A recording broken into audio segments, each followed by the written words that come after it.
Ассалаумағалейкум, құрметті көрермен. Бүгін Ниваның нәтижелі, яғни автоматический нәтижелі пилот деп аталады.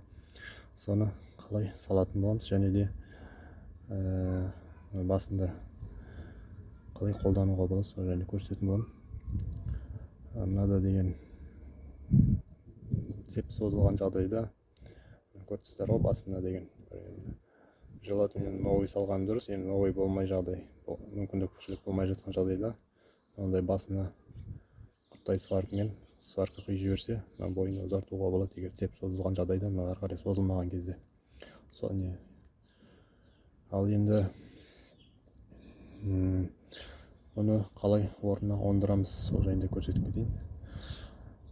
Орнына қалай саламыз? Яғни автоматты натяжитель, цепті керуге арналған. Артындағы зевешка болтты бірінші босатып аламыз.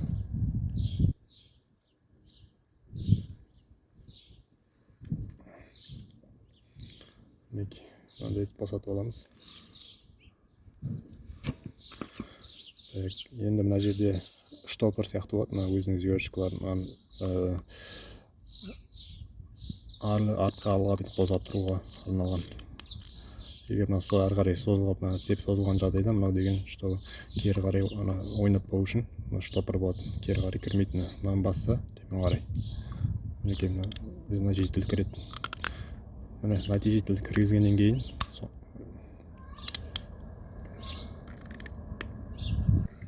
нәтижелі соңына дейін кіргізгеннен кейін мынандай артынан құрттай сым шығады.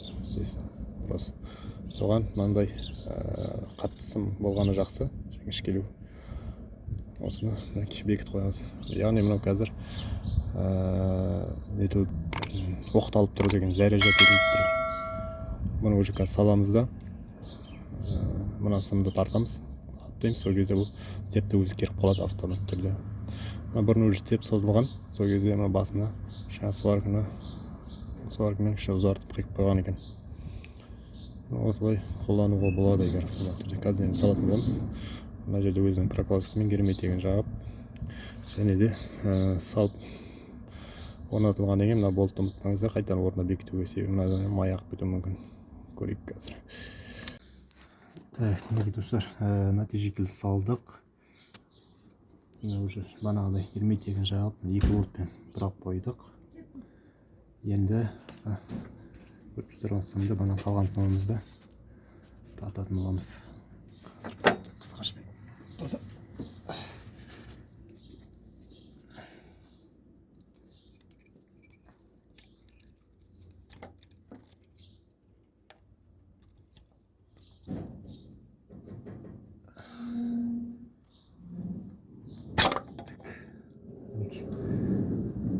Нәтижеліміз дайын.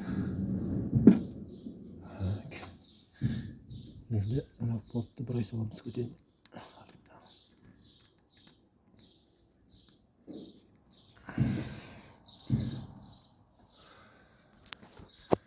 Мінекей істейміз.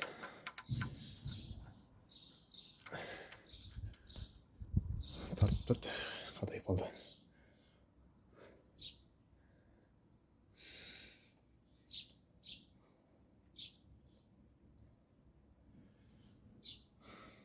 Достар, осылай цеп тартуға болады.